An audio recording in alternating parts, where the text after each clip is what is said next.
So here's part 2 of the 2019 Royal Enfield Himalayan speedo sensor not working. And in the first video you saw the thing where it was just frayed. It was literally sliced right there. I don't think anybody sabotaged me. I think it was wear and tear and just bad design or whatever like that. I don't freaking know. But what I did was peeled back some of the sheathing.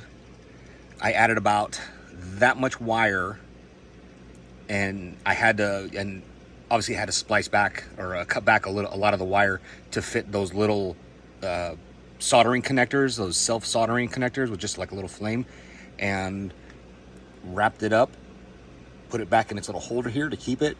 But also it gives it, now I just have extra flex in the line. And we're gonna find out, well actually no, I just don't have a video of it.